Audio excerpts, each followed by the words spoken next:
তুমি জাগালে ভারতের হৃদয় তন্ত্রে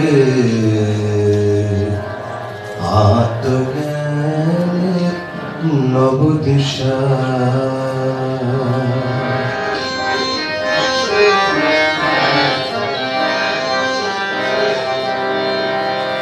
ভারত দুহিতা নিবেদিতা, ভারত দুহিতা নিবেদিতা, তুমি ত্যাগ ব্রতে ও শিখা, তুমি ত্যাগ ব্রতে ও শিখা, তুমি জাগালে ভারতের হৃদয় তন্ত্রে আত্মজ্ঞানের নবদিশা। ভারত দুহিতা নিবেদিতা, ভারত দুহিতা নিবেদিতা, তুমি ত্যাগ ব্রতে ও শিখা, তুমি ত্যাগ ব্রতে। नमः श्री यतिराजाय विवेकानंद सुरय सच्चिद सुख स्वरूपाय स्वामिने तापहारिणे। स्वामी विवेकानंदेर उपरे लेखा যে অমর গ্রন্থটির মধ্যে আমরা অবস্থান করছি সেটি ইংলিশে দ্য মাস্টার এজ এ স হিম, বাংলায় স্বামীজিকে যে রূপ দেখিয়েছি। আর কতটা প্রথাগতভাবে আমরা প্রায় প্রত্যেক দিনই স্মরণ করে নিই যে এই বইয়ের যে বাংলা অনুবাদ প্রকাশিত আছে, কিনতে পাওয়া যায়, তার নাম স্বামীজিকে যে রূপ দেখিয়েছি। কিন্তু আমরা আমাদের নিজেদের সুবিধের জন্যে সিস্টার নিবেদিতার যে মূল ইংলিশ বই দ্য মাস্টার এজ এ স হিম, সেখান থেকে আমাদের মতো বাংলা পড়ে নিয়েছি। তাহলে প্রচলিত যে বাংলা বই একজন মনস্বী মানুষের লেখা, তাতে কি অসুবিধে ছিল? অসুবিধে কিছু ছিল না, কিন্তু তার যে বাংলাটি সেটি একটু প্রাচীন। এবং সিস্টার নিবেদিতার ইংলিশ যেহেতু বেশ ইনভলভ আছে, তাই তার বাংলাও যদি কঠিন হয় তখন বুঝতে অসুবিধে থাকে, অনেকটা জট ছাড়িয়ে ছাড়িয়ে বুঝতে হয়। আগেকার দিনের মানুষ যারা ওই ধরনের বাক্য গঠনের সঙ্গে অভ্যস্ত ছিলেন, তাদের পক্ষে হয়তো সুবিধে ছিল, আমরা জানি না। কিন্তু অনেকের কাছে আমরা শুনেছি যে স্বামীজিকে যেরূপ দেখিয়েছি এইটা হচ্ছে শক্ত বইগুলোর মধ্যে একটা। শক্ত মানে এই জন্য বলছেন না যে ভাবটা বোঝা খুব কঠিন, কিন্তু ওই বাংলাটা মাতৃভাষা হওয়া সত্ত্বেও ওই যে কি বলতে চাওয়া হচ্ছে সেটার কাঠিন্যের জন্যই অনেকে বলে থাকেন যে বই খুব কঠিন আছে, শক্ত আছে। এইসব নানান রকম কারণে আমরা আমাদের মতো করে এটিকে বাংলায় পড়ে নিয়েছি।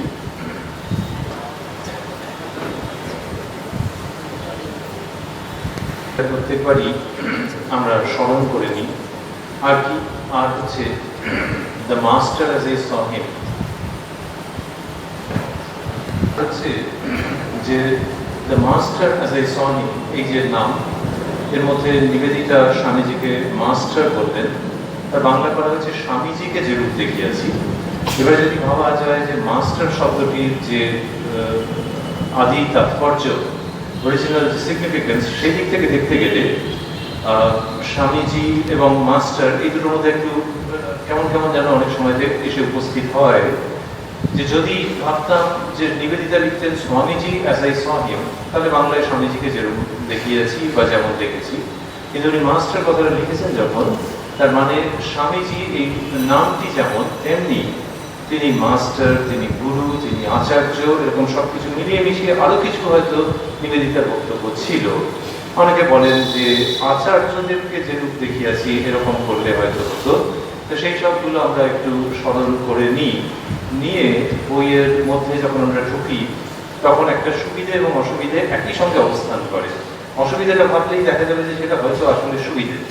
অসুবিধাটা হচ্ছে এই যে কোনো বই যখন আমরা পড়ছি তখন আগের দিন যতটা পড়া হয়েছে তার পরের থেকে মানুষের পড়ে থাকেন, কিন্তু নিবেদিতার এই রচনা এমনই যে ওটা ঠিক ওইরকম ভাবে পিক আপ করা যায় না।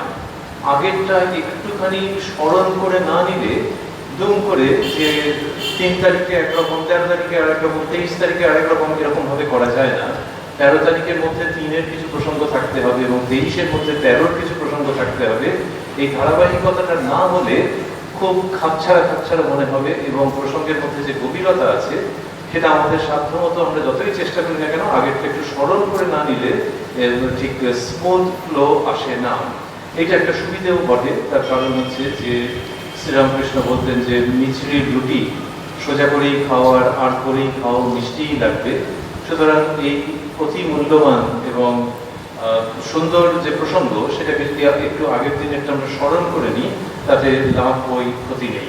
আমরা রয়েছি লন্ডনে যখন স্বামী বিবেকানন্দ 1896 সালে এসেছিলেন সেইটার প্রসঙ্গে, সেই চ্যাপ্টার বা সেই অধ্যায়ের মধ্যে রয়েছি। আর 1895-তে প্রথমবার স্বামী বিবেকানন্দকে দর্শন করেন লন্ডনের সিস্টার নিবেদিতা, সেগুলো আমরা জানি। সুতরাং তার পরের বছর মানে মোটামুটি 1 বছরের ব্যবধানে স্বামীজি যখন এসছেন লন্ডনে, সেই সময়কার কথার মধ্যে আমরা ছিলাম এবং সেই সময়কার কথার মধ্যে এই স্বামীজির পৈতৃক বাড়িতে বেশ কয়েকটি মাস ধরে আমরা রয়েছি। যেহেতু প্রসঙ্গগুলো যেমন ভালো তেমনি একটু থেমে থেমে আস্তে আস্তে করে বুঝলে যে পড়ছে যে শুনছে সকলেরই হয়তো ভালো লাগে। আমরা ছিলাম যেখানে স্বামীজির এই প্রসঙ্গের মধ্যে, তার মধ্যে দেখেছিলাম যে সিস্টার নিবেদিতা বলেছিলেন যে ওই 1896-তে তিনি যখন গিয়ে বক্তৃতা দিচ্ছিলেন তখন যা যা উনি বলেছিলেন সেগুলো সব বইতে বেরিয়ে গেছে। নিবেদিতা বলছেন যে বইতে বেরিয়ে গেছে, তবে বেদ, উপনিষদ ও ভগবত গীতা ছাড়া তিনি অন্য কিছু উদ্ধৃত করেননি। অর্থাৎ বক্তব্যটা এরকম জায়গায় রয়েছে যে এগুলো আপনারা যদি চান বইতে পড়ে নিতে পারেন। তাহলে আমি আর লিখছি কেন? সেই জায়গাতে উনি আসবেন। তার আগে বলছেন যে যদি পড়ে রাখেন তাহলে দেখবেন যে বেদ, উপনিষদ এবং ভগবত গীতা এছাড়া আর কোনো জিনিসকে তিনি উদ্ধৃত করেননি, অন্য কোনো সোর্স বা উৎসকে তিনি ব্যবহার করেননি।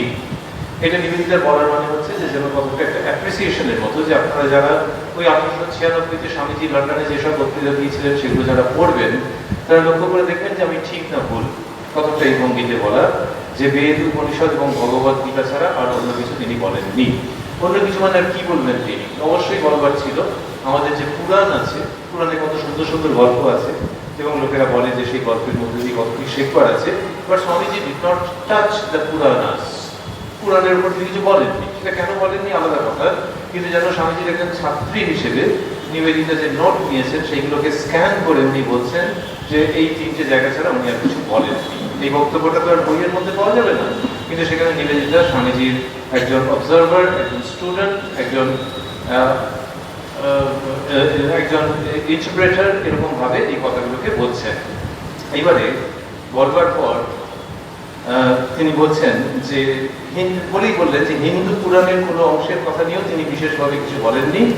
আর বললেন কখনো প্রকাশ্যে তার নিজের গুরুদেবের কথা ব্যক্ত করেননি। অর্থাৎ আবার ওই 1896 সালের লেকচারগুলো সম্বন্ধে এই কথাগুলো আসছে যে আপনারা খেয়াল করে দেখুন যে নিজের গুরুদেবের কথা কিছু বলেননি। এটা নিবেদিতার মনে হয় স্ট্রাইকিং মনে হয়েছে, কেননা তিনি স্বামী বিবেকানন্দকে সেই যে লন্ডনে দেখেছিলেন তারপর গঙ্গা দিয়ে অনেক জল বয়ে গেছে, তিনি ভারতবর্ষে এসেছেন এবং দেখেছেন যে স্বামী বিবেকানন্দের জীবনটা শ্রীরামকৃষ্ণকে কেন্দ্র করে আবর্তিত হচ্ছে। শ্রীরামকৃষ্ণই তার কেন্দ্র। একটা বৃত্ত তার কেন্দ্রটাকে যদি কেউ তুলে নেয় তাহলে বৃত্তটার সঙ্গে সঙ্গে অন্তর্ধান করবে, ওটা থাকবে না। যে বৃত্ত আছে কেন্দ্র নেই এরকম হয় নাকি? সুতরাং কেন্দ্রটাকে যদি তার কনসেপ্টটাকে তুলে নেওয়া হয় তাহলে the circle will cease to exist. সেরকম ভাবে বিবেকানন্দের কেন্দ্র হচ্ছেন শ্রীরামকৃষ্ণ, তাকে ছাড়া বিবেকানন্দের অস্তিত্ব হওয়া যায় না। এটা নিশ্চয়ই নিবেদিতা এসে দেখেছেন এবং অবাক হয়ে গেছেন যে মানুষটা তাহলে 1896-তে যখন অতগুলো লেকচার দিলেন তার মধ্যে নিজের গুরুদেবের কথা বললেন না কিরকম। এই ব্যাখ্যা তিনি দেননি, কিন্তু পরবর্তীকালে এই ব্যাখ্যাগুলো প্রকাশিত হয়েছে এবং স্বামীজি কিছুটা খুব সহানুভূতির সঙ্গে বুঝিয়ে বলেছেন যে আমার ইন্টেনশন ছিল না যে শ্রীরামকৃষ্ণের নামটা কি ওখানে প্রচার করা, তাহলে লোকজন ফিরিয়ে নিত যে উনি ওকে প্রচার করতে এসেছেন। স্বামীজি বলছেন যে মানে ওনার বলার ভঙ্গিটা এরকমই ছিল যে যেন আমি খুব কষ্টে এবং খুব যত্নে গুরুদেবের নাম আলাদা করে রেখেছিলাম, সেটা পাবলিক লেকচারে বলিনি। না বলে শ্রীরামকৃষ্ণের যে ভাব সেইটার কথা আমি বলেছি। এটা স্বামীজি খুব সহমর্মিতার সঙ্গে তাদের কাছে বুঝিয়ে বলেছিলেন, বিশেষ করে যাদের মনে একটু কষ্ট হয়েছিল যে কোথায় উনি শ্রীরামকৃষ্ণের কথা তো বলছেন না কিছু বিদেশে। তো স্বামীজি এটা বুঝিয়েছিলেন যে ওনার নামটা প্রচার করতে গেলে পুরো জিনিসটা বিঘ্নিত হয়ে যেতে পারে, ওনার ভাবটা প্রচার করেছি ওখানে, এবং সেই ভাবটা দিয়ে আমি ওদের মনোজগৎকে প্রভাবিত করবার চেষ্টা করেছি তাদেরই কল্যাণের জন্য। And it is so nice যে নিবেদিতা লক্ষ্য করছেন যে উনি যেখানে কিনা বেদ উপনিষদ ও ভগবত গীতার কথা বলছেন সেখানে কিন্তু নিজের গুরুদেবের কথা ব্যক্ত করেননি, যে গুরুদেবের জন্য ওনার ওই রকম যে ভাব, ওই রকম যে সারেন্ডার, ওই রকম যে নিষ্ঠা, সেটা নিবেদিতা পরে দেখেছেন। তো ওইটা ওখানে বললেন যে আপনারা কেয়ার করবেন যে গুরুদেবের কথা ওখানে কিন্তু কিছুদিনই বলেননি। এইসবগুলো নিবেদিতা লিখলেন এবং আমরা একটুখানি ছেড়ে ছেড়ে যাচ্ছি গিয়ে।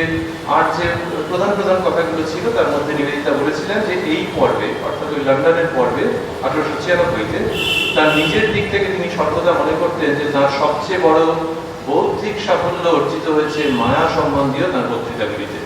এটাও আমরা আগে বোধহয় 2 বা 3টে দিনে উল্লেখ করেছি যে নিবেদিতা এই কথা বলছেন যে মায়া নিয়ে স্বামী বিবেকানন্দ যে বক্তৃতা দিয়েছেন সেইটাতে কি হয়েছে যে তিনি মনে করতেন যে তার সবচেয়ে বড় বৌদ্ধিক সাফল্য এসছে, বুদ্ধির দিক থেকে তার সবচেয়ে বড় সাফল্য এসছে মায়া সম্বন্ধীয় বক্তৃতাগুলোতে। অর্থাৎ মায়ার কনসেপ্টটা হচ্ছে খুব ডিফিকাল্ট, বিদেশের মানুষজন এগুলো নিয়ে অত ভাবেন না, বা ভাবতে গেলে তাদের অ্যাভারশন থাকতে পারে যে কি ব্রহ্ম মায়া এই সমস্ত কি ব্যাপার ব্যাপার আছে, কিন্তু মানুষগুলো বুদ্ধিমান এবং তারা শোনবার জন্যই এসছে। সেখানে স্বামীজি বলছেন যে বুদ্ধির দিক থেকে, ইন্টেলেকচুয়াল দিক থেকে তার সবচেয়ে বড় সাফল্য এসছে মায়া সম্বন্ধীয় বক্তৃতাগুলোতে।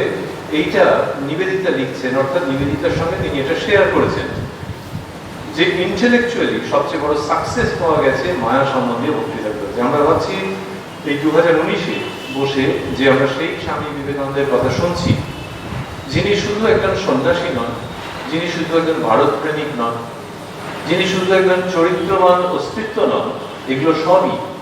তার সঙ্গে সঙ্গে তিনি একজন ক্ষুরধার মেধাবী পুরুষ। এই যে মেধাকে লোকে অনেক কাজে লাগায়, ভালো কাজে লাগাতে পারে, খারাপ কাজে লাগাতে পারে। স্বামী বিবেকানন্দ তার মেধাকে লাগাচ্ছেন ভালো কাজে, মানুষের অন্তরের কল্যাণ করবার জন্য। তার অন্তরের কল্যাণ করবার জন্য মেধাকে কেন, সেটা বোধের দিক থেকে করলেই তো হতো। কিন্তু স্বামীজি জানেন, যে কেউই জানেন এটা, যে বিদেশের মানুষের কাছে যখন বলা হচ্ছে তখন তাদের যে দর্শন আছে সেই দর্শনের লাইনে কথা বলতে হবে, যে তোমাদের দর্শন আমি বুঝি, কিন্তু তোমাদের দর্শনের মধ্যে কতগুলো জায়গাতে লিমিটেশন থাকতেও পারে, সেটা তোমাদের সঙ্গে আলোচনা করছি। এইরকম একটা বুদ্ধির জায়গায় যদি না যাওয়া হয় তাহলে তাদেরকে ভারতীয় বা প্রাচ্যের দর্শনের গভীরতায় নিয়ে আসা যাবে না। আর গভীরতায় নিয়ে আসার জন্য এত ব্যস্ত হওয়াই বা কেন? স্বামীজি বুঝছেন যে এই সনাতন ভারতবর্ষে ওই যে নিবেদিতা বললেন বেদ উপনিষদ ভগবত গীতা, তার মধ্যে এমন কিছু আছে যেটা কিনা প্রত্যেক নরনারী চায়, কিন্তু পাশ্চাত্য দর্শনের যে ট্রেনিং তাদের মধ্যে আছে সেই জায়গাটা থেকে ধরতে হবে যে ওখানে কিন্তু তোমাদের মনের জন্য পুরো ফুডটা নেই। তাহলে ওই দর্শনকে আমি খাটো করছি না, কিন্তু ওই দর্শনের কথা চলো তোমাদের সঙ্গে 8 ঘন্টা আলোচনা করি। করে তারপরে তুমি আমি যদি একটা সহমতে আসি যে ওর মধ্যে মেন্টাল ফুডটা পুরোপুরি নেই, আর তুমি যদি তারপর 30 মিনিটের পর 31 মিনিটও থাকতে চাও, তাহলে আমি কিছু একটা বলবো। এই যে জায়গাটা, সেখান থেকে একটা ইন্টেলেকচুয়ালি একজন মানুষের লেভেলে পৌঁছানো, বুদ্ধির দিক থেকে তার লেভেলে পৌঁছানো, কিন্তু খুব সহানুভূতির সঙ্গে, যে আমি জিতে যাব তুমি হেরে যাবে এই উদ্দেশ্য নিয়ে নয়। তাহলে সহানুভূতির সঙ্গে তার বুদ্ধির লেভেলটাকে টাচ করা, এবং সেইখানেতে একটা জায়গায় আসা যে আরো কিছু কথা বাকি আছে, আরো কিছু গভীর কথা বাকি আছে, আরো কিছু উদার কথা বাকি আছে, আরো কিছু পবিত্র কথা বাকি আছে, আরো কিছু সর্বজনীন কথা বলা বাকি আছে। এই জায়গাটাতে যদি না আসা যায় তাহলে আর ডায়ালগ করে লাভ নেই। মানুষগুলো হয়তো শ্রদ্ধা সহকারে আমার কথা শুনবে, কিন্তু তাদের জীবনে কিছু কাজে লাগবে না। সেইখানে ভারতবর্ষের চিন্তার কথা বলতে গেলে স্বাভাবিকভাবে যে সমস্ত দুরূহ জায়গাগুলো এসে যায় তার মধ্যে মায়া একটি। আমরা এমনিতে বলি যে জগৎ মায়ার খেলা, আর আমরা ভাবি যে আমরা খুব বড় ধার্মিক, কিন্তু কেউ যদি বলে যে মায়া নিয়ে আপনি 5টা বাক্য একটু বলুন, তখন আমি মুশকিল হয়ে যেতে পারি যে না, এমনি গভীরভাবে কিছু ভাবিনি, হয়তো হিন্দুর ঘরের ছেলে মেয়ে হিসেবে ভেবেছি মায়া ব্যাপারটা একদম আমাদের অধিগত, ওটা সব জানি, কিন্তু কেউ যদি 5টা লাইন ব্যাখ্যা করতে পারে মুশকিলে পড়ে যেতে পারি। সেটা আমাদের দোষ নয়, কিন্তু আমাদের ট্রেনিং এর মধ্যে ওরকম ঠিক নেই। স্বামী বিবেকানন্দ সেখান থেকে বিদেশের মানুষের কাছে যখন মায়ার কথা বলছেন, যারা কিনা এই জগৎটাকে সত্যি বলে জানে, যারা জগতের মানুষ সত্যি, মানুষের রোগ যন্ত্রণা সত্যি, ওষুধ দিয়ে সারিয়ে দেওয়া যাচ্ছে সেটাও সত্যি, এর মধ্যে মায়া করতে গেল। সুতরাং সেখানে যদি একটা মায়ার কথা এস্টাবলিশ করা যায়, Vivekananda has every reason to say or every reason to share with Nivedita that his greatest intellectual success came in course of the lectures on Maya.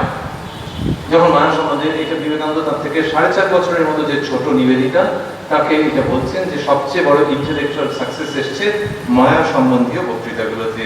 এইটা যখন নিবেদিতা বলছেন তখন দুটো জিনিস বোঝা যাচ্ছে, যে এক হচ্ছে নিবেদিতার মনে হয়েছে যে এই কথাগুলো জানানো দরকার, এটা তার মনে হয়েছে, অন্য আরো 5টা কথাও লিখতে পারতেন কিন্তু এই কথাটাকে লিখছেন। আর হচ্ছে বিবেকানন্দ তার সঙ্গে এই কথাটা বলছেন, তার কাছে রাখছেন যে দেখো এই মায়ার উপরে লেকচারগুলোতে আমার সবচেয়ে বড় ইন্টেলেকচুয়াল সাকসেস হয়েছে, এটা কার সঙ্গে লোকে এরকম ভাবে শেয়ার করে যে কিনা এই কথাটা বুঝতে পারবে এবং স্বামীজির যে আনন্দ, সেই আনন্দের অংশীদার হবে, নাহলে বলে কি লাভ। তো সুতরাং বোঝাই যাচ্ছে যে এই যে লেভেলটা, যে মায়ার বক্তৃতাটা পাশ্চাত্যের ঝকঝকে অডিয়েন্সের কাছে বলা গেছে এবং তারা এটাকে গ্রহণ করেছে, এটা দেখা একটা ইন্টেলেকচুয়াল সাকসেস। এইটা যে নিবেদিতার কাছে বলছেন, সেই নিবেদিতাই ঘর বাড়ি ছেড়ে স্বামীজির আহ্বানে ভারতবর্ষে চলে আসছেন এবং স্বামীজি চোখ বোঝার পরেও দীর্ঘকাল এদেশে থেকে একজন সন্ন্যাসিনীর মতো, কেউ কেউ বলবেন যে সন্ন্যাসিনী বলতে এমনিতে যাওয়া যায় তার থেকে বেশি, সেই জীবন যাপন করেছেন। সুতরাং বিবেকানন্দ যার সঙ্গে শেয়ার করছেন এইসব কথাগুলো, সেগুলো কি হচ্ছে লোকজীবনের মধ্যে থাকছে, তুমি আমি নারী পুরুষ এগুলো থাকছে বটে, কিন্তু আসলে একটা খুব মহৎ এবং ট্রান্সেন্ডেন্টাল এবং এই ব্যক্তি স্বাতন্ত্র্যের ভেদের অনেক অতীতে দুটো সপ্তাহের মধ্যে শেয়ারিং হচ্ছে, যেটা বোঝা যায় এদের পরবর্তী জীবনের গতি প্রকৃতি দেখতে। ভারতবর্ষের সমস্ত ছেড়ে দিয়ে যিনি কিনা থেকে যাচ্ছেন, এখনই যে গরম চলছে তাতেই লোকে অতিষ্ঠ হয়ে যাচ্ছে, এসিতে থাকলেও তারপর বলছে যে এসি থেকে বেরোলেই একবারে বিচ্ছিরি অবস্থা। সেখানে 1900 সালের কাছাকাছি যখন নিবেদিতা ভারতবর্ষে এসছেন, ওদের দেশের টেম্পারেচার অ্যাভারেজ 8 ডিগ্রি সেলসিয়াসের মতো, আর এখানে তখন অ্যাভারেজ ছিল 24 ডিগ্রি সেলসিয়াস মতো, 3 গুণ উষ্ণতা। সেখানে এসি টেসি কোনো ব্যাপার নেই। সেই জায়গাতে যিনি কিনা রয়েছেন এবং স্বামীজি চোখ বুঝেছেন, যাকে দেখে ভারতবর্ষে এসেছেন তিনি নেই, সেই রকম সময়তে নিবেদিতা যে জীবন কাটাচ্ছেন, জীবনকে নিবেদন করে দিয়েছেন, প্রদীপের মতো যেন জ্বলতে জ্বলতে জ্বলতে জ্বলতে জগৎকে অক্ষয় আলো দিয়ে গেছেন, সেই তার সঙ্গে স্বামীজি শেয়ার করছেন যে দেখো আমার সবচেয়ে বড় ইন্টেলেকচুয়াল সাকসেস এসছে মায়া সম্বন্ধীয় বক্তৃতা। This is so nice in the fitness of things. এই নিবেদিতা যা লিখছেন তার মধ্যে তার পরেতে তিনি বলছেন যে স্বামীজি আর যা যা শিক্ষা দিয়েছিলেন সেগুলোর কথা বললেন দর্শন শাস্ত্রকে জীবন্তভাবে উপস্থাপন করতে পারার অসামান্য ক্ষমতা সম্পন্ন এই আচার্য সর্বদা অসাধারণ গভীরতা ও প্রজ্ঞাপূর্ণ সনাতন সাহিত্যকে অবলম্বন করে চলতেন। বলেন যে দর্শন শাস্ত্রকে জীবন্তভাবে উপস্থাপন করার অসামান্য ক্ষমতা সম্পন্ন এই আচার্য। নিবেদিতা দর্শন জানতেন কি জানতেন না, তার উত্তর হচ্ছে আপনারাও অনেকেই নিশ্চয়ই জানেন যে নিবেদিতার গভীর পড়াশোনা ছিল ওয়েস্টার্ন ফিলসফির উপরে। ফলে আমাদের দেশে যেমন আমরা একজন সাধু সন্ন্যাসী মানুষকে দেখলে প্রথমেই ভক্তিভাবে প্রভাবিত হই, that is nothing wrong, there is nothing wrong about it, কিন্তু ওদেশের মানুষ তো তা নয়, বরং সেখানে ভাবছে যে একটা উৎকট রঙের একটা কি পোশাক পরে এসেছে একটা লোক।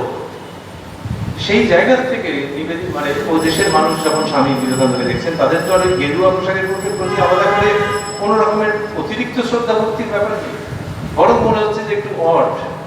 সেই রকম একজন মানুষকে যখন দেখছেন, দেখে নিবেদিতা যিনি কিনা দর্শনের একজন পণ্ডিত মানুষ, কত পেপার লিখেছেন, দুটো স্কুল চালিয়েছেন স্বামীজির সঙ্গে দেখা হওয়ার আগে, একটা নিজে আর একটা আরেকজনের সঙ্গে যৌথভাবে বক্তৃতা দিয়েছেন, সেই নিবেদিতা বলছেন যে দর্শন শাস্ত্রকে জীবন্তভাবে উপস্থাপন করতে পারার। তার মানে স্বামী বিবেকানন্দ যখন শুনছেন তখন কি হচ্ছে যে দর্শনকে জীবন্তভাবে, তার মানে হচ্ছে যে ওয়েস্টার্ন ফিলসফি উনি জানতেন, স্বামীজি নিশ্চয়ই সেখানে আলোকপাত করেছেন, আর বিশেষভাবে সনাতন প্রাপ্ত দর্শনের কথা বলেছেন এবং নিবেদিতার মনে হয়েছে যে একদম জীবন্তভাবে তিনি উপস্থাপন করছেন। এইটা আমরা যখন পড়ছি আমাদের মনে হচ্ছে যে স্বামীজির কি অসামান্য গুণ ছিল, অসামান্য গুণ, অসাধারণ প্রতিভা, এই কথাগুলি পুরনো হয়ে গেছে। স্বামীজিকে দেখতে গেলে যেন মনে হয় নতুন শব্দ লাগবে, নতুন আলো লাগবে, নিবেদিতাকে যখন তিনি ওগুলো বলছেন তখন নিবেদিতা শুনছেন। এমনি নিবেদিতা নারী হলেও তার মধ্যে কতকটা যেন পুরুষোচিত তেজ ছিল, এবং সেটা এক সময় বেশ সাংঘাতিক রকমের ছিল। স্কুলের মেয়েরা রীতিমতো ভয় পেত। তিনি যদিও তাদের জন্য সবকিছু করেছেন, কিন্তু তার একটা ম্যাসকুলিন পার্সোনালিটি ছিল, সেটার জন্য মেয়েরা একটু ভয় ভয় পেত, দূরে দূরে থাকতো। সেই নিবেদিতা, লড়াকু নিবেদিতা, যে তুমি বললে আমি মেনে নিলাম এরকম নয়, সেই তিনি বলছেন যে দর্শন শাস্ত্রকে জীবন্তভাবে উপস্থাপন করার অসামান্য ক্ষমতা সম্পন্ন এই আচার্য, এই আচার্য যা ইংলিশ করেছেন বাংলা করে দাঁড়াচ্ছে আচার্য। তাহলে ওই যে দর্শনকে জীবন্তভাবে উপস্থাপন করছেন, তার বয়স কত? বয়স 33। 1896-তে স্বামীজির বয়স 33। তাহলে 33 বছরের একজন বলছেন, আর 28+ বয়সের একজন শুনছেন। সেখানে তার মনে হচ্ছে যে philosophy is being animated, is being enlivened by this master. তাহলে দর্শন শাস্ত্রকে জীবন্তভাবে উপস্থাপন করছেন এই আচার্য। ওই যে মাস্টার শব্দ, তাকে যদি আচার্যতে নিয়ে আসি তাহলে ঠিক ঠিক হয় বোধহয়, হয় কিনা সেটা নিবেদিতা এবং স্বামীজি বলতে পারতেন। আমাদের অধিকারে আমরা ভাবছি যে না, খুব ভুল হয়তো করিনি যে মাস্টারকে যদি আচার্য বলি। এই আচার্য, এই আচার্য শব্দ এর মধ্যে কি রয়েছে, যে যাকে দেখে আচরণ শিখতে পারা যায়, আচার্য, ব্যবহার্য, ব্যবহার্য মানে যেটি ব্যবহার করতে পারা যায়, তেমনি আচার্য যার আচরণ দেখে শিখতে পারা যায়। তাহলে স্বামী বিবেকানন্দ যখন দর্শন শাস্ত্রকে জীবন্তভাবে উপস্থাপন করছেন, তখন তিনি কেবল একজন বক্তা মাত্র নন, তাহলে আচার্য হতেন না। বক্তার সঙ্গে আচার্যের তফাৎ কি? বক্তা তার মতো বললেন, বলে একটা রানিং বাসে উঠে বেরিয়ে চলে গেলেন, সেই মানুষটাকে ফলো করা যাবে কি যাবে না কে জানে। কিন্তু যদি তার সঙ্গে ঘুরে দেখা যায় যে ইনি যে দর্শনের কথা বলছেন, আধ্যাত্মিকতার কথা বলছেন, সকাল থেকে রাত্রি পর্যন্ত যে জীবন, 24 ঘন্টার যে জীবন, সেই জীবনটার মধ্যে থেকে অনেক কিছু নেওয়ার আছে। বরং বলতে ভালো লাগছে যে জীবনটাকে দেখলে আবার উনি যা মুখে বলছেন সেটা বুঝতে খুব সুবিধে হয়। ওই আচরণীয় জিনিস পাচ্ছি, সেই জন্য তিনি আচার্য, শুধু বক্তা নন।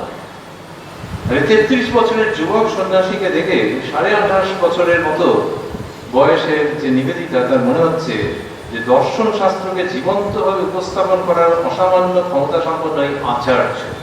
সেজন্য এখানে নারী পুরুষ ভেদ যুক্ত হয়ে যাচ্ছে। বোঝা যাচ্ছে যে একটা অসাধারণ ভাবের বিকাশ হচ্ছে, আর সেই ভাবটাকে গ্রহণ করবার জন্য আরেকটা সত্তা উন্মুখ হয়ে আছে। বলছেন যে এই আচার্য সর্বদা অসাধারণ গভীরতা ও প্রজ্ঞাপূর্ণ সনাতন সাহিত্যকে অবলম্বন করে চলতেন। তিনি আমাদের মধ্যে অবস্থান করতেন অন্তর্জীবনের একজন ঋষির মতো বা একজন প্রফেটের মতো। বুঝলেন, তিনি অবস্থান করতেন একজন ঋষি বা প্রফেটের মতো। অথচ স্বামীজির অবস্থান মানে কি? ওইরকম বলছেন নিবেদিতা। এইটা ওনার প্রথম দিনই মনে হয়েছিল, যখন লন্ডনে 1895-এর শেষের দিকে একটা ড্রয়িং রুমে স্বামীজিকে প্রথম দর্শন করেছিলেন তিনি। মহিলারাই ছিলেন সেখানে, একটা অর্ধবৃত্তাকার শেপের মধ্যে সবাই বসেছিলেন। ওইরকম একটা অর্ধবৃত্তাকার রূপ নিয়েছিল তারা যখন বসেছিলেন, নিবেদিতাই লিখছেন। এবং সেখানে স্বামীজি বলছিলেন তার পেছনে একটা ফায়ার প্লেসে আগুন জ্বলছিল। নিবেদিতা বলছেন যে আমার মনে হচ্ছিল যে যেন প্রাচ্য দেশে কোনো গাছতলায়, দুটো অদ্ভুত অদ্ভুত এক্সপ্রেশন ব্যবহার করেছেন। বলছেন কোনো গাছতলায় অথবা কুয়োর ধারে, হয়তো কুয়োর ধারে ওরকম বসতেন, আমি নিজে জানি না। বলছেন যে গাছতলায় বা কুয়োর ধারে কোনো প্রাচ্য ঋষি বসে ধর্ম উপদেশ দান করছেন বলে মনে হলো। কখন মনে হলো? যখন লন্ডনে একটা অভিজাত ঘরে স্বামীজি লুসিড ইংলিশে কথা বলছেন, সেইখানে নিবেদিতা বসে আছেন। ওনার মনে হচ্ছে একজন প্রাচ্য ঋষি ওই রকম গাছতলায় ইত্যাদি সেখানে বসে কথা বলছেন। এই বিবেকানন্দকে দেখে প্রথমেই নিবেদিতার একজন ঋষি বলে মনে হয়েছিল, যেটা খুব স্ট্রাইকিং। অথচ স্বামীজির পুরো অ্যাপিয়ারেন্সের মধ্যে একটা অদ্ভুত আধুনিকতা থাকতো। দুই হচ্ছে, আজকেও যদি আমরা কোনো ঋষির ছবি দেখি, সবসময় গেরুয়া কাপড়ে দেখবো তার তো মানে নেই। ঋষির ছবি যা আমাদের আছে কাছে, ইন্টারনেটে আছে, ছোটদের গল্পের বই টইতে আছে, সবসময় যে ঋষি মানে যে গেরুয়া কাপড় পরেছেন তা তো নয়। প্রস্তুতপক্ষে ঋষিরা অনেকেই ছিলেন হাউস হোল্ডার, গৃহস্থ মানুষ, কিন্তু এই ঋষির প্রজ্ঞা ভারতবর্ষের একবারে মাথায় করে রাখার বস্তু। নিবেদিতার দেখে মনে হচ্ছে যে একজন প্রাচ্য ঋষি কথা বলছেন। কিসের লন্ডনের অভিজাত ঘর, কিসের ফায়ার প্লেস, কিসের দুরন্ত ইংলিশ, কিন্তু এই লোকটা একটা ঋষি। এইটা নিবেদিতার দেখে মনে হচ্ছে, যার সম্বন্ধে তাকে দক্ষিণেশ্বরে উত্তরের বারান্দায় হাত জোর করে স্তব করেছিলেন ঠাকুর শ্রীরামকৃষ্ণ, যে জানি প্রভু তুমি সেই পুরাতন ঋষি, জীবের দুর্গতি নিবারণ করতে পুনরায় দেহ ধারণ করেছ। নিবেদিতা যখন লন্ডনে শুনছেন, তখন তো তার শ্রীরামকৃষ্ণের কথা তো জানার কথা নয়, যে উত্তরের বারান্দায় ঝাঁপ ফেলে দেওয়া আছে ঠান্ডার সময়তে, অন্য কেউ দেখতে পাচ্ছে না, আর উনি হাত জোর করেছেন, আর নরেন্দ্রনাথ যেন ব্যাক ফুটে চলে গেছেন যে আমাকে এইসব কি বলছে। কিন্তু ওই যে সেদিনকে বলেছিলেন ইন নো আনসার্টেন টার্মস যে তুমি সেই পুরাতন ঋষি, এটা একটা অদ্ভুত সমাপতন, যে নিবেদিতার দেখে মনে হলো যে প্রাচ্য ঋষি বসে ইংলিশে কথা বলছেন। তুমি সেই পুরাতন ঋষি, জীবের দুর্গতি নিবারণ করতে পুনরায় দেহ ধারণ করেছ। গীতায় বলা হচ্ছে যে তদাত্মানাম সৃজাম্যহম, যখন অশান্তির দাপাদাপি খুব বাড়ে, তখন বাজে লোকগুলোকে ঠিক করবার জন্য আর ভালো লোকগুলোকে রক্ষা করার জন্য আমি নিজেকে নতুন ভাবে সৃজন করি। তদাত্মানাম সৃজাম্যহম। লন্ডনে তিনি যখন নিজেকে সৃজন করছেন, তখন তিনি ইংলিশে কথা বলছেন, কোট প্যান্ট পরে আছেন, ওদেশের আদব কায়দায় বলছেন, কিন্তু যে চেম্বার সে চিনছে, সে বলছে একজন প্রাচ্য ঋষি বসে কথা বলছেন। দিস ইজ সো নাইস, যে এইগুলোতে মনে হয় যে ব্যক্তি চরিত্রগুলো যেন কিছুটা আবছা আবছা হয়ে যাচ্ছে, আর মনে হচ্ছে কিছু দেবদেবীর গল্প আমরা শুনছি। সেই প্রসঙ্গের মধ্যে রয়েছি। আর ভাবছি যে নিবেদিতা কি বললেন, বললেন যে ধরা যাক অনেক দূরের কোনো নদীর তীর থেকে প্রভাত বেলায় কারোর বাঁশির আওয়াজ শোনা যাচ্ছে। এটা কিসের প্রসঙ্গে বলছেন? বলছেন যে স্বামীজিকে কিরকম মনে হয়েছে সেটা প্রসঙ্গে বলছেন। ধরা যাক অনেক দূরের কোনো নদীর তীর থেকে প্রভাত বেলায় কারোর বাঁশির আওয়াজ শোনা যাচ্ছে, যা কিনা পৃথিবীর মধুরতম সঙ্গীতের অন্যতম। এবার শ্রোতা যখন ক্রমশ সেই উৎসের দিকে এগিয়ে যান এবং অবশেষে তার সম্পূর্ণ মন সেই সঙ্গীতে নিবিষ্ট করে ফেলেন, তখন তিনি যেন সেই বংশী বাদক শিল্পীতে রূপান্তরিত হয়ে যান। এটা নিবেদিতার একটা অদ্ভুত বক্তব্য, যে যারা বাঁশি বাজাচ্ছে সেটা শুনে শুনে কেউ আস্তে আস্তে আস্তে আস্তে এগিয়ে গেল, গিয়ে যখন সেই দিকে এগিয়ে যাচ্ছেন এবং তার মন পুরো ওখানে নিবিষ্ট হয়ে যাচ্ছে, বলছেন তিনি যেন সেই বংশীবাদক শিল্পীতে রূপান্তরিত হয়ে যান। এটা কেন বলছেন? তার আগে ভাবছি যে এরকম হয় নাকি সত্যি সত্যি নিজেকে সেই বংশীবাদক শিল্পী ভাববে কেউ? তো হতেও পারে। কেন না, গানের ক্ষেত্রে তো কত সময় হয় যে লোকে যখন একটা গান নিবিষ্ট হয়ে শুনছে, তখন সে খুব ভালো গাইতে না পারলেও তার ঠোঁট নড়ে ওঠে। যখন ইয়ারফোনে শুনছে তখন তো প্রায়ই হয়।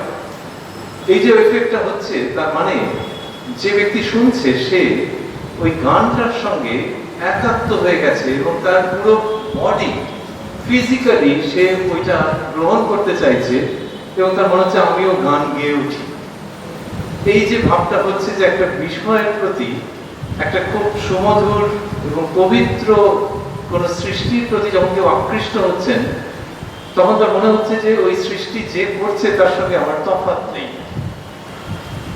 যখন কেউ কবিতা লিখছেন, তখন যে পড়ছে সে যে ছন্দ মিলিয়ে মিলিয়ে মাথা তুলিয়ে তুলিয়ে পড়ে, তাহলে যে লিখেছে সে একটু খুশি হবে, কিন্তু সবচেয়ে বেশি খুশি হবে কখন?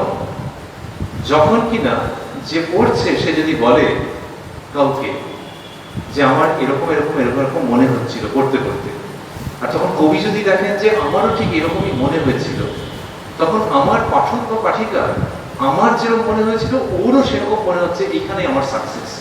আমাকে কোটি টাকা দিলেও যা না হবে তার থেকে বেশি আনন্দ হচ্ছে যে আমার যা মনে হয়েছিল আমি কবিতাতে মোটেও ফেলে লিখিনি, ইঙ্গিতে লেখা ছিল, কিন্তু আমার পাঠক বা পাঠিকার ঠিক সেই রকমটাই মনে হচ্ছে, সে তার বন্ধু বা বান্ধবীর সঙ্গে সেরকম ভাবেই গল্প করছে। এই যখন কিনা কবির সত্তা তার পাঠক বা পাঠিকার সত্তার সঙ্গে মিলে যাচ্ছে, তখন সৃষ্টির সবচেয়ে বড় সাফল্য। যে পাঠক বা পাঠিকা সে হয়তো জানতেও পারলো না যে কবি এটা জেনেছেন, কিন্তু কবির সবচেয়ে বড় সাফল্য সেইখানে। নিবেদিতা এটা বলছেন যে বাঁশি যে বাজাচ্ছে তার সঙ্গে যে যাচ্ছে সে একাত্ম হয়ে যাচ্ছে। বলবার পরেই বলছেন হয়তো স্বামীজিকে অনেকদিন ধরে শুনে কারো এমনই অভিজ্ঞতা হয়ে থাকতে পারে। নিজের কথা বললেন কিন্তু ঘুরিয়ে বললেন যে হয়তো স্বামীজিকে অনেকদিন ধরে শুনে কারো এমনই অভিজ্ঞতা হয়ে থাকতে পারে। তার মানে দুটো জিনিস হলো যে স্বামীজি যা বলছেন না ওটা বেদ, বেদান্ত, মায়া, ব্রহ্ম, আত্মা, এগুলো তো বটেই, আবার এগুলো ওই বাঁশির সুমধুর সঙ্গীতের মতোও বটে। It's not any dry hard prosaic pronunciation, গদ্যময় নয়। এই স্বামীজি যে দর্শনের কথা বলছেন, একটু আগে বলেছেন দর্শন শাস্ত্রকে জীবন্তভাবে উপস্থাপন করার কথা। সুতরাং স্বামীজি যা বলছেন ওটা বাঁশির শব্দের মতো।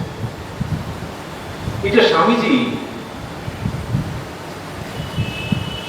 পড়ে যান এই কথাগুলো, কারণ 1902 সালে তিনি দেহ রক্ষা করেছেন, আর এই সিস্টারের বই বেরিয়েছে 1910-এ, প্রায় 8 বছরের ব্যবধান। এমনিতে ভক্তির দৃষ্টিতে দেখতে গেলে স্বামীজি হাতে ধরেই হয়তো লিখিয়েছেন, কিন্তু এমনিতে স্বামীজি পড়ে যান। কিন্তু যদি ভাবি যে স্বামীজি যখন পড়ছেন তখন তিনি কত খুশি না হচ্ছেন যে নিবেদিতা এই কথাটা লিখছেন, যে ওই বাঁশি যে বাজাচ্ছে তার সঙ্গে মেলাচ্ছেন, মিলিয়ে বললেন কত সুন্দর, সংযত, সংক্ষিপ্ত, গভীর একটি বাক্য, যে হয়তো স্বামীজিকে অনেকদিন ধরে শুনে কারো এমনই অভিজ্ঞতা হয়ে থাকতে পারে। তাহলে বক্সির ধ্বনির মতো স্বামীজির উচ্চারণ। স্বামীজি তার শিষ্যকে, সংস্কৃত জানা শিষ্যকে বলছেন কি পড়তে হবে। তাকে বলছেন কঠোরটা পড় না, মানে কঠোপনিষদ। আর বলছেন খুব গ্র্যান্ড এবং পোয়েটিক। এই যে স্বামীজি বলছেন যে কঠোপনিষদ পোয়েটিক, এটা ওর ভাবনার মধ্যে রয়েছে যে উপনিষদগুলো যে লেখা আছে এগুলো কাব্যময়। আমরা দূরে দূরে সরিয়ে রেখেছি, ওগুলোর মর্ম গ্রহণ করা হয়ে ওঠেনি বলে। স্বামীজি বলতেন যে উপনিষদগুলো কাব্যময়, ওগুলো মোটেও গদ্যের মতো মাথায় হাতুড়ি মারতে আসছে না, দর্শন শাস্ত্র নিয়ে কচকচি করতে চাইছে না, ওগুলো সত্যের উচ্চারণ এবং কাব্যময়। সেই স্বামীজি আমাদের কল্পনা করতে ভালো লাগে যে ভেতরে ভেতরে কত আহ্লাদিত হচ্ছেন যখন নিবেদিতা বলছেন যে স্বামীজির কথা শোনা মানে ওই বংশীবাদকের বংশীধ্বনি শোনা। যে স্বামীজির মুখ দিয়ে বেদ, উপনিষদ এবং ভগবত গীতা উচ্চারিত হচ্ছিল, ওটা যে ডেফিনেটলি একটা ফ্লুট মিউজিকের মতো sweet and melodious and pure and deep, এইটা যদি নিবেদিতার কথা থেকে আসে তাহলে সেটা স্বামীজির কতটা আনন্দের বিষয় সেটা আমরা অনুমান করতে পারি। এটা একটা দিক। আরেকটা দিক হচ্ছে যে ওই যে বললেন হয়তো স্বামীজিকে অনেকদিন ধরে শুনে কারো এমনই অভিজ্ঞতা হয়ে থাকতে পারে। এমনইটা কি, যে বাঁশি বাজাচ্ছে তার সঙ্গে নাকি এক হয়ে গেছে।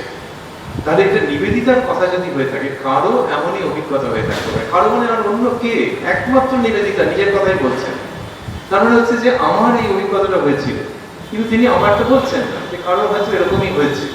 তার মানে দাঁড়াচ্ছে খুব গভীর একটা জায়গায় চলে যাচ্ছে, যে ওই বংশীবাদকের সঙ্গে যে পুরুষ বা নারী শুনছিলেন তিনি একাত্মতা অনুভব করেছিলেন। মনে হচ্ছে আমিই সেই, আমিই বুঝি বাজাচ্ছি, আমার যেন বাজাতে ইচ্ছে করছে, আমার মধ্যে থেকে যেন ওই সুর উত্থিত হতে চাইছে।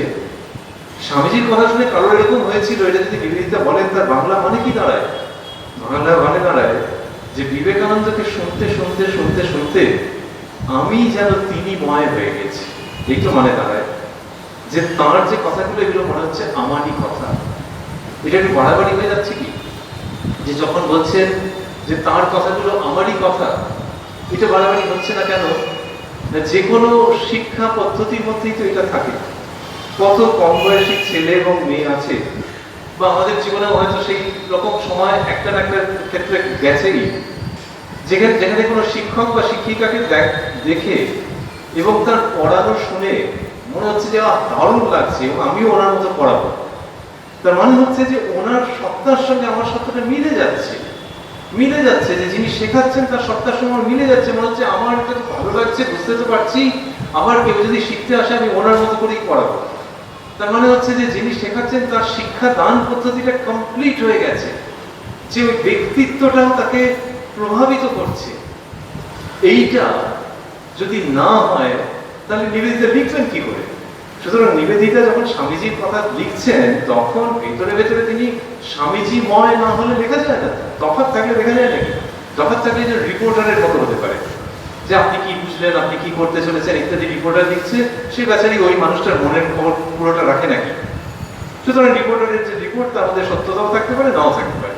কিন্তু কেউ যদি বলেন যে এই যে বংশীবাদকের মতো আমাদের কারো কারো অভিজ্ঞতা হয়েছিল, means আমার নিজেরই হয়েছিল, then she is becoming capable to talk about Swamiji.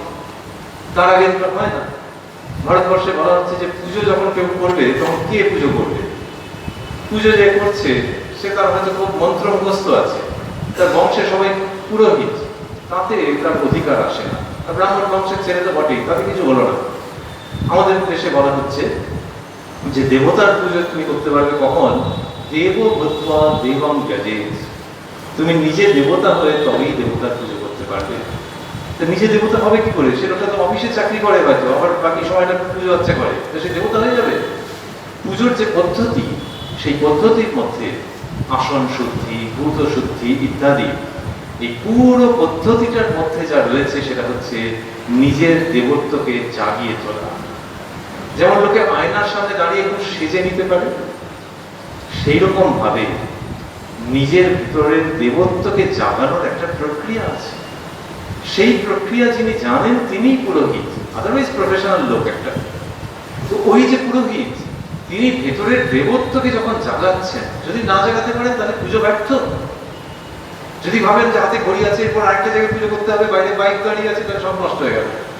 কিন্তু যদি দেখা গেল যে না, তিনি ওই ভেতরের যে দেবত্ব সেটির উদ্বোধন ঘটাচ্ছেন, তারপরে পুজো করছেন, আমাদের শাস্ত্র, আমাদের ঐতিহ্য, আমাদের পরম্পরা বলছেন যে তবে পুজো ঠিক ঠিক হচ্ছে। তিনি দেবতা হয়ে, এখন মেয়েরা পুজো করেন না, ভবিষ্যতে হয়তো করবেন তারা, তাহলে দেবতা হয়ে বা দেবী হয়ে তবে দেবতার বা দেবীর পুজো করা যায়। নিবেদিতা যখন বিবেকানন্দের কথা লিখছেন তখন নিজে বিবেকানন্দময় হয়ে উঠছেন, বিবেকানন্দের পুজো করছেন, যখন নিজের ভিতরে ভিতরে ওই সত্তার সঙ্গে অভিন্ন হয়ে যাচ্ছেন তখনই তিনি বিবেকানন্দের কথা লিখছেন।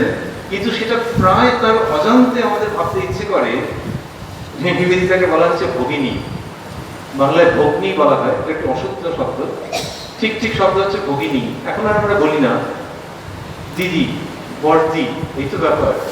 তো সেই তিনি দিদির মতো তিনি যা লিখেছেন, কতটা মনে হয় যেন অজান্তেই লিখলেন যে হয়তো স্বামীজিকে অনেক দিন ধরে শুনে কারো এমনই অভিজ্ঞতা হয়ে থাকতে পারে।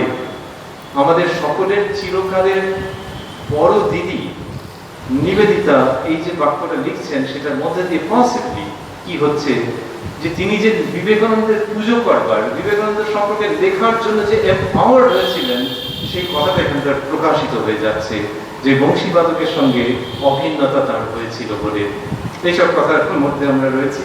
আর দেখছি যে নিবেদিতা বলেছিলেন যে এই সব যে স্বামীজিকে দেখে এই যে সব অনুভূতি, এর সঙ্গে আরেকটা জিনিস এসেছিল।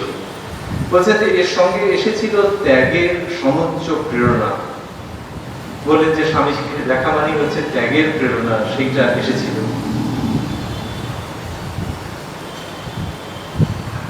বললেন যে বোধহয় এমন নয় যে অতীতে এই শব্দটি যত ঘন ঘন ব্যবহৃত হয়েছে তার থেকেও বেশি এসেছে তার উপদেশে। এমন নয় যে একটা দিনের ক্লাসের মধ্যে তিনি বারবার ত্যাগের কথা খুব বলেছেন, এবং তার যে অডিও রেকর্ড থাকতো বা যে রিটেন রেকর্ড যেগুলি আছে তাতে যে ত্যাগ বা রিনাউন্সিয়েশনের কথা খুব বেশি বলা আছে, এরকম নয়। তাহলে কি করে হলো? বলছেন বরং সেই যে জীবন, সেই মুক্ত, অসীমায়িত, আপন শ্রেষ্ঠত্বে স্বাধীন জীবন আমাদের কাছে খুব সত্যরূপে নিজেকে প্রত্যক্ষভাবে অনুভব করাচ্ছিল। বললেন যে ওই যে জীবনটা অসীমায়িত, মুক্ত, আপন শ্রেষ্ঠত্বে স্বাধীন জীবন, অসীমায়িত, আনডাইমেনশন, যেটা সীমানা কিছু করা যায় না, এই জীবনটা আমাদের কাছে নিজেকে আমাদের কাছে খুব অনুভব করাচ্ছিল মানে নিবেদিতার ইংরেজিকে এর থেকে বেশি আর সহজ করে আমরা আনতে পারিনি, কিন্তু যারা শোনেন তাদের নিশ্চয়ই ভালো লাগে যে উনি বলছেন যে এই জীবনটাকে কোনো একটা তুমি ধরা বাঁধা রূপের মধ্যে আনতে পারবে না, মুক্ত, অসীমায়িত এবং আপন শ্রেষ্ঠত্বে স্বাধীন। এইরকম একটা জীবন নিজেকে খুব অনুভব করাচ্ছিল মানে স্বামীজির যে সত্তা তার মধ্যে দিয়ে এটা আসছিল, এবং এটাকে এক কথায় বলতে গেলে ত্যাগের প্রেরণা। তাহলে ওই যে জীবন যেটা কিনা মুক্ত, স্বামীজি মুক্ত, তিনি খুব ভালো কথা বলেন, তার কথা শুনতে খুব ভালো লাগে। তিনি যে বাড়িতে আছেন সেই বাড়ির যে বয়স্ক মানুষজন তারা খুব সুখ্যাতি করেন, ক্লাসের পরে তাকে গিয়ে জিজ্ঞেস করলে তিনি খুব ভালো করে বুঝিয়ে বলেন। এই সমস্ত গুণ একটা মানুষের দেখা অন্য নারী পুরুষের মধ্যে থাকতেও পারে, যারা ভালো বক্তা কি জগতে অভাব আছে নাকি, এবং ক্লাসের শেষে ভালো করে বুঝিয়ে বলেন, একজন ভালো মানুষ, এরকম জগতের লোকের অভাব আছে নাকি। কিন্তু স্বামীজির ক্ষেত্রে দেখা যাচ্ছে যে একটা কোথাও তফাৎ আছে, ইনি মুক্ত, এটাকে কোনোভাবে কোনো দিক দিয়ে বেঁধে রাখা যায় না। তাহলে অন্য মানুষগুলো কি বদ্ধ? হ্যাঁ, কিছুটা তো বদ্ধ বটেই। তাহলে যে যার কিনা সেই বোধ বুদ্ধি আছে, ওই আমরা অনেকবার বলছিলাম নিবেদিতার 28+ বছর বয়স, 28 বা 29 দিয়ে আসলে এই ব্যক্তিত্বগুলোকে ধরা যায় না।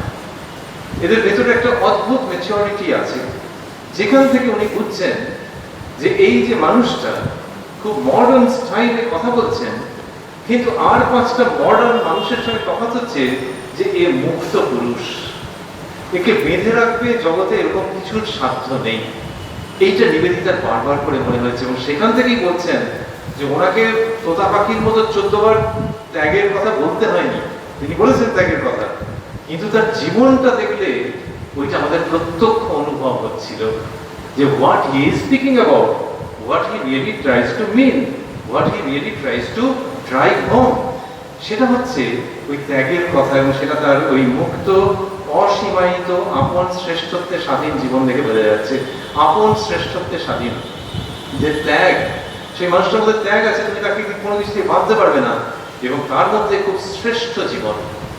নাট মন্দিরে অল্প অল্প আলোতে যখন শ্রীরামকৃষ্ণকে দর্শন করেছিলেন শ্রীম বা মাস্টার মহাশয়, তখন তার মনে হয়েছিল যে ওই মাঝারি হাইটের শ্রীরামকৃষ্ণ পায়চারি করছেন, অল্প আলো আধারিতে নিবেদিতা শ্রীম তাকে দর্শন করছেন, নাট মন্দিরের বড় বড় পিলার, সেইখানে শ্রীরামকৃষ্ণ পায়চারি করছেন। হিটলার যে ভাবে হাঁটাচলা করতেন, সে একটা ভঙ্গি দেখলেই বোঝা যাবে যে খুব উদ্যত লোক, অটোক্রেটিক লোক আছে। কিন্তু শ্রীরামকৃষ্ণ তো খুব প্লেন অ্যান্ড সিম্পল, সাধারণভাবে হাঁটাচলা করেন তিনি। কিন্তু মাস্টারমশাই যখন দেখছেন নাট মন্দিরে, তখন তার দেখেই মনে হলো যে পশুরাজ সিংহ অরণ্য মধ্যে একাকী বিচরণ করিতেছেন, অনপেক্ষ, মানে কারোর অপেক্ষা রাখেন না। পশুরাজ সিংহ অরণ্য মধ্যে মানে নিজের জায়গায় তিনি বিচরণ করছেন, and he doesn't care for anything in this world। তার মধ্যে যে রাজকীয় ভাব রয়েছে, সেটা ওই কামারপুকুরের দরিদ্র ব্রাহ্মণ ঘরের মানুষটি, তিনি যখন নাট মন্দিরে পায়চারি করছেন, তখন শ্রীমঠ দেখে মনে হচ্ছে যে আসলে অরণ্য মধ্যে অনপেক্ষ পশুরাজ সিংহ পাদচরণ করিতেছেন। সেম হিয়ার, নিবেদিতা যখন স্বামীজির কথা শুনছেন, তখন তিনি বলছেন যে সেই যে জীবন, সেই মুক্ত অসীমায়িত আপন শ্রেষ্ঠত্বের স্বাধীন জীবন, ওই অনপেক্ষ পশুরাজ, লোকে বলে বাপ কা বেটা। তো এই শ্রীরামকৃষ্ণকে যে দেখেছেন শ্রীমৎ, সেটা যেন অ্যাকশন রিপ্লে এই কথাগুলির মধ্যে আপন শ্রেষ্ঠত্বের স্বাধীন জীবন, সেইটা আমাদেরকে খুব প্রভাবিত করেছে। এইটা যখন বলছেন, তখন বোঝা যায় যে বড়রা কেন বলেন যে শ্রীরামকৃষ্ণ নিজেই পৃথিবীময় ছড়িয়ে রয়েছেন। যে সেই কাজের মধ্যে সামিল হয় সে ধন্য, কিন্তু it is Sri Ramakrishna who is spreading himself for the welfare of humanity. নিবেদিতার মনে হচ্ছে আপন শ্রেষ্ঠত্বে স্বাধীন জীবন, এর সঙ্গে মাস্টারমশাইয়ের কথাগুলিতে বলার কথা একেবারে মিলে যায়। এইবারে বলে বলছেন যে আহ্বান একটা আসছে, নিবেদিতা বলছেন যে ওই জীবনের প্রতি একটা আহ্বান স্বামীজির কথা শুনতে শুনতে এটা মনে হতো আমাদের। 1896-তে এটা বলছেন যে আমাদের মানে আমি এবং অন্য যারা তার ক্লাস করতাম, তিনি ত্যাগের কথা বলতেন, আর তার জীবনের মধ্যে দিয়ে একটা আহ্বান, ত্যাগের জীবনের প্রতি একটা আহ্বান মাঝে মাঝেই আমাদেরকে টাচ করত। বলে বলছেন এই আহ্বানটি একদিন কোনো একটা ঘটনাকে অবলম্বন করে খুব জোরের সঙ্গে উচ্চারিত হয়েছিল। এটা নিবেদিতার জীবনের একটা টার্নিং পয়েন্ট বললেও চলে।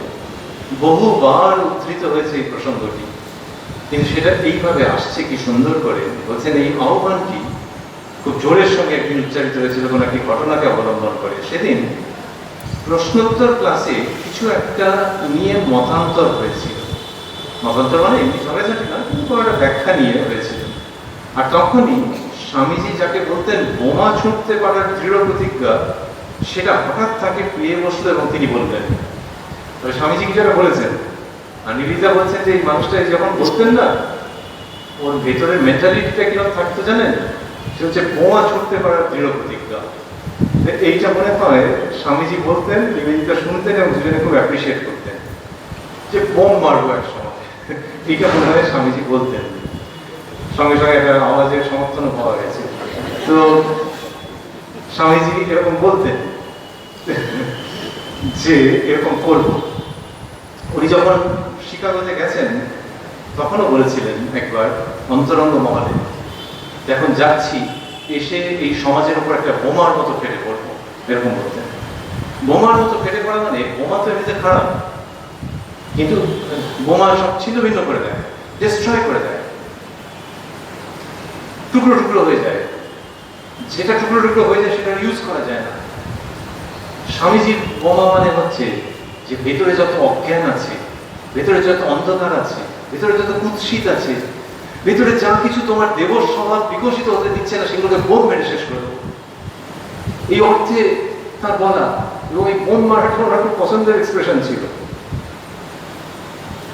স্বামী রঙ্গনাথানন্দজি মহারাজ স্বামীজির উক্তিগুলো সম্বন্ধে বলতেন দ্য বেদান্তিক থট বম্বস, যেগুলো যখন কোনো একটা মানুষের উপরে পড়ে তখন বেছে বেছে ভেতরের অন্ধকারগুলোকে চুরমার করে দেয়, ওয়ান্স ফর অল, সেগুলো আর ফেরত আসবে না। নিবেদিতা বলছেন যে যখন ক্লাসের মধ্যে একদিন একটা মতান্তর হয়েছিল কিছু একটা নিয়ে, তখন স্বামীজি একটা কথা বললেন, এটা উনি যে বোম মারার কথা বলতেন না, সেইরকম একটা দৃঢ় প্রতিজ্ঞা নিয়ে সেদিন কথাটা বলেছিলেন। অর্থাৎ স্বামীজি তখন নিবেদিতাকে বলেননি যে এখন ওইরকম একটা মারছি বোম, কিন্তু নিবেদিতা বলছেন যে দুজনের মধ্যে যে কথা হয়েছে বিভিন্ন সময়, সেরকম দৃঢ় প্রতিজ্ঞা নিয়ে তিনি বলেছেন। কি বলেছেন সেটা হঠাৎ তাকে পেয়ে বসলো, ওরকম একটা দৃঢ় প্রতিজ্ঞা তাকে পেয়ে বসলো। পেয়ে বসলো কথাটা বললেন কেন? তার মানে বডি ল্যাঙ্গুয়েজ থেকে বুঝেছেন যে ওই স্বামীজির মুখের ভঙ্গি থেকে বুঝেছেন যে এইবার একটা মক্ষম জিনিস তিনি বলবেন।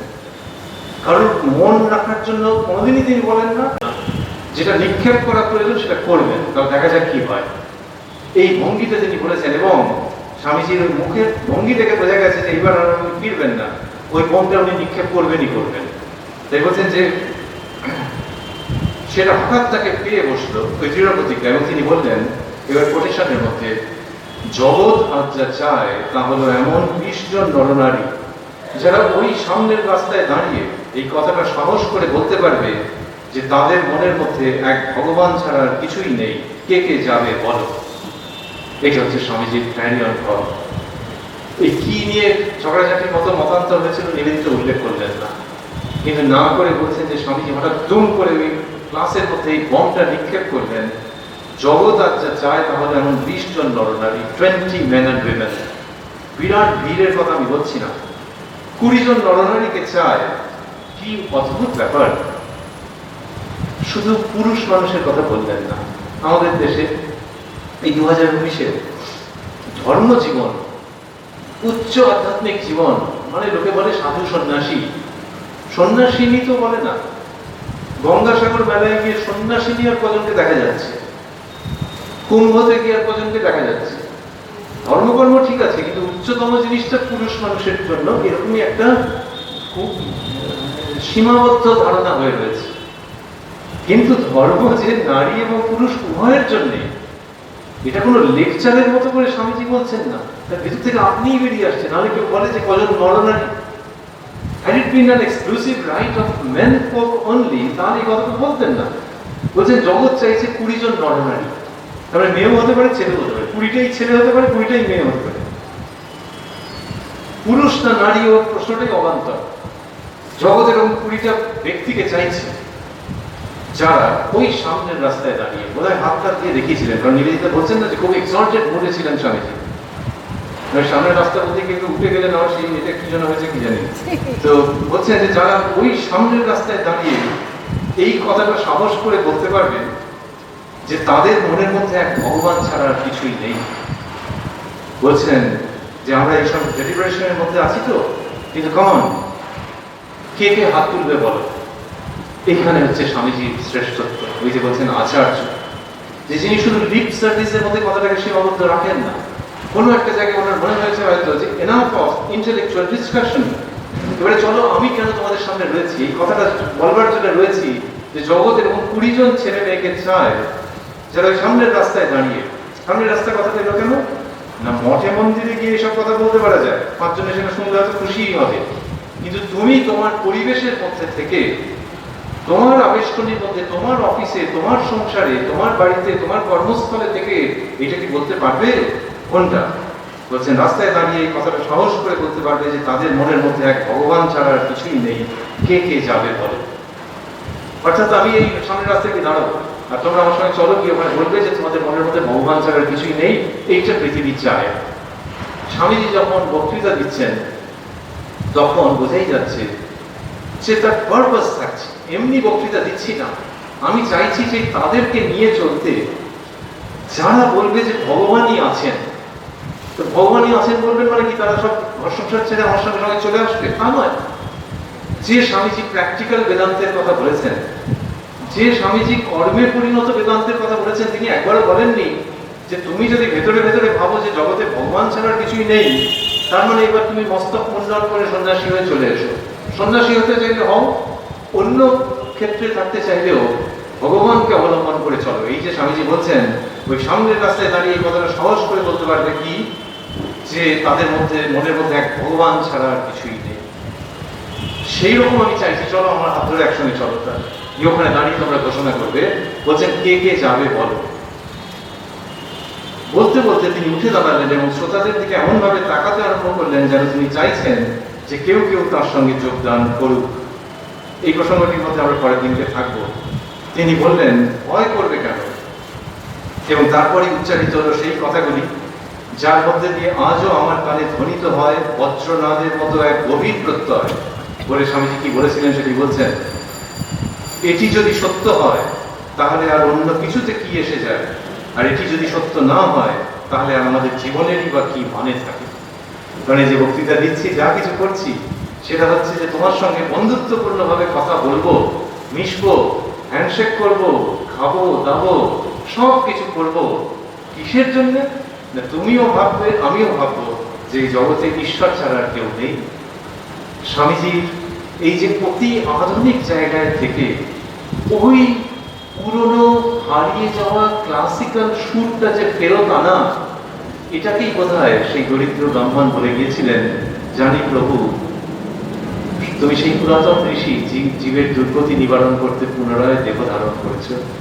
এই যে বলছেন যে যারা রাস্তায় দাঁড়িয়ে বলতে পারবে যে ভগবান ছাড়া আমাদের মনের মধ্যে কিছু নেই, এরকম কে কে তোমরা আছো, এসো। একেবারে শ্রীরামকৃষ্ণের ভঙ্গি, যিনি কিনা বলছেন তার ভঙ্গিতে যে বাবু ঈশ্বর লাভ না হলে কিছুই হলো না। যিনি কিনা তার ঘরের থেকে উত্তর পূর্ব দিকে তাকালে যে কুঠি বাড়ি, সেই কুঠি বাড়ির ছাদে উঠে হাত দিয়েছিলেন যে ওরে তোরা কে কোথায় আছিস আয়, তার সঙ্গে অ্যাবসলিউটলি মিলে যাবে এইটা যখন তিনি বলছেন কে কে যাবে বলো। অ্যাবসলিউটলি ওই ভঙ্গি মিলে যাবে যে এরা খুঁজছেন সেরকম পবিত্র আত্মা, ছেলে হোক মেয়ে হোক, পবিত্র আত্মাকে খুঁজছেন যারা কিনা ভেতরে ভগবানের অস্তিত্ব বোঝবার জন্য ছটফট করবে এবং ভগবানকে নিয়ে ঘর করবে, ঈশ্বর কেন্দ্রিক জীবন যাপন করবে। নিবেদিতা বললেন যে এই বোমটা স্বামীজি ছুঁড়েছেন। আমরা একটু বোমের শব্দ শুনলাম, তাতে একটু মজা করলাম, একটু ভয় ভয়ও লাগে, কিন্তু স্বামীজির যে আমরা যে কোনো একটা শব্দ শুনেছি, কিন্তু স্বামীজির যে বোম্বিং, তার শব্দ যদি আমরা নিত্য নিরন্তর শুনতে পারি তাহলে আমাদের খুব সৌভাগ্য।